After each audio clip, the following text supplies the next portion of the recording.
Okay, in this video I'm going to give an introduction to error coding in EDC15 ECU files. The coding basic structure, this basic structure here, seems to be fairly common through the early EDC files, in other words pre-PD, and then it followed on into the PD files but with a slight change. The change doesn't make it any more complicated apart from muddling up things so that they're a little bit more difficult to find, so they're more complicated in that sense. The basic structure seems to run like this. It seems to run with 4 8-bit potential messages followed by 8 16-bit messages, and each of those is a fault code, so you've got 8 possible fault codes. That seems to be followed by 5 messages for ambient conditions or environmental conditions. In other words, they give you information about the codes when they are represented on a tester in a readout, and then these are followed by debounce counters, and these seem to be arranged in blocks of 3. So there's one debounce counter, and then there's a second debounce counter, and there's a third, and so on. You need a debounce counter for every fault code. So if you've got 0, 1, 2 to 7, so you've got 8, then you will need 8 of these. The designers have saved space in the file though, because what they tend to do is leave out any debounce counter information that would automatically be 0 because there was no fault code in the first place. So to take that to a real life example, what we've got here is 8 codes, 0 to 7, 0, 1, 2 and 3 are not set, so they're 0. 4 and 5 are set, so they've got a value. 6 and 7 are not set, they are 0. And so at the end of this little block there is only this debounce counter section and that one. In other words, we've got this one to go with that fault code, and we've got this one to go with that fault code, and the others have been left off.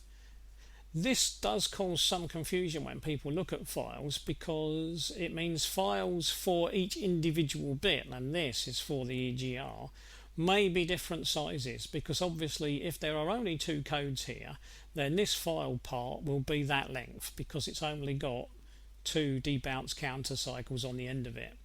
If I were looking at another section of file when it had 3, so 3 codes in it, there will be 3 of these blocks, so there will be another one there with more numbers. And of course if it had 4, then there would be a 4th, and so on. This means that you can't just arrange the file in front of you and look at, let's say, an EGR block, and then underneath look at a speed sensor block, and underneath that a temperature sensor block, because they might be different sizes. So it's not easy to look at them all as one big block of information, because they will start in different points and finish at different points. So that's something to bear in mind. Now, what does some of this information mean? Well, if you look up 19587, you'll find that that's the equivalent of P3131, which is the EGR system regulation range not reached. And this is the exact same one, but the opposite. In other words, it's the range exceeded. So these two just tell us they are the codes for EGR reading as measured by MathFlow not being correct. It's either under reading or over reading. So a particular value is not being reached. The other codes are not present, so we're not looking at those because there aren't any other codes in there on this particular file, but there might be on other files. And then we've got these 5 conditions which help give information about those codes. And these conditions are very difficult to pin down, but I'll give you what I believe they are. I believe that this one here describes engine speed in revs per minute. This one is the current injection quantity in milligrams per stroke. This one is the set point value for EGR regulation.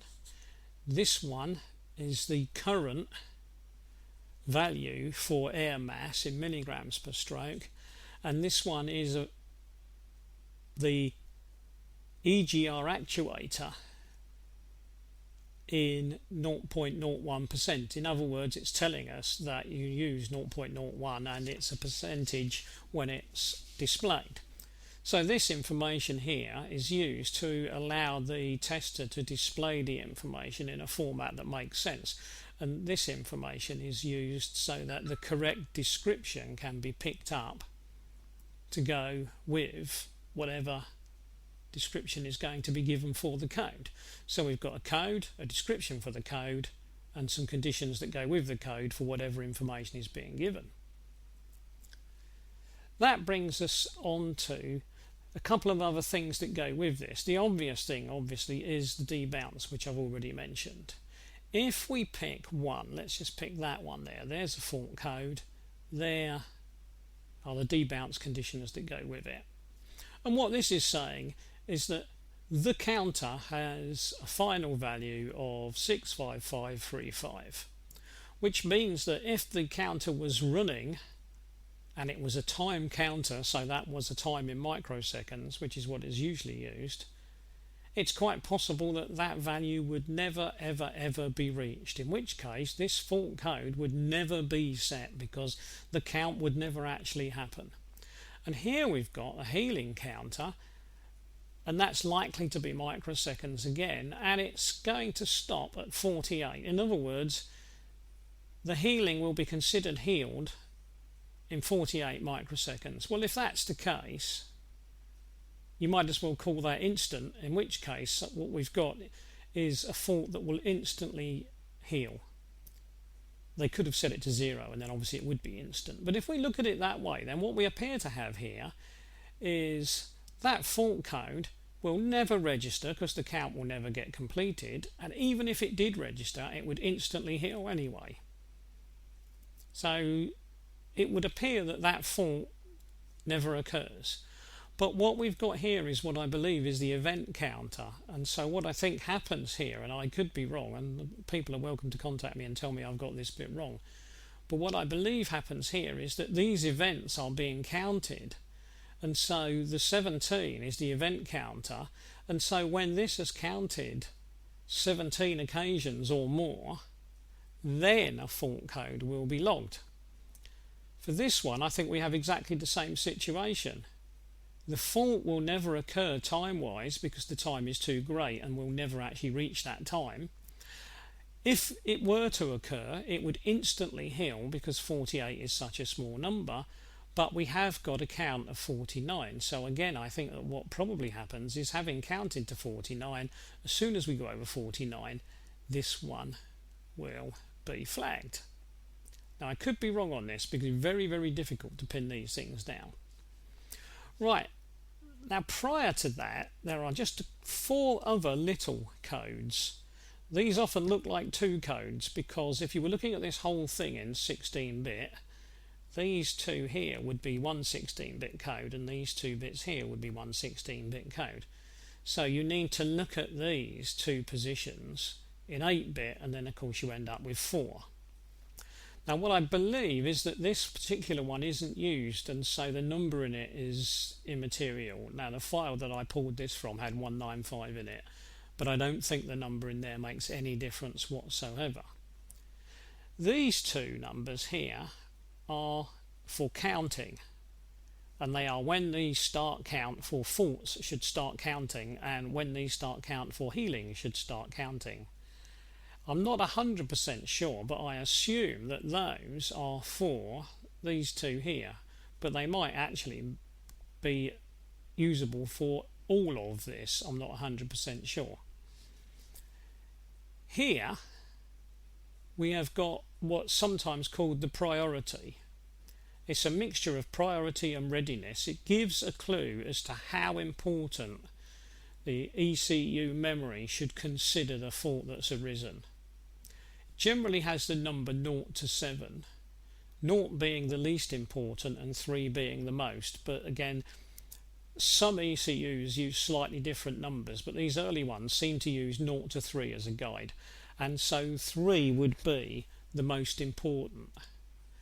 4, 5, 6 and 7 give more information about the priority of the fault, but don't seem to actually increase the priority of the fault.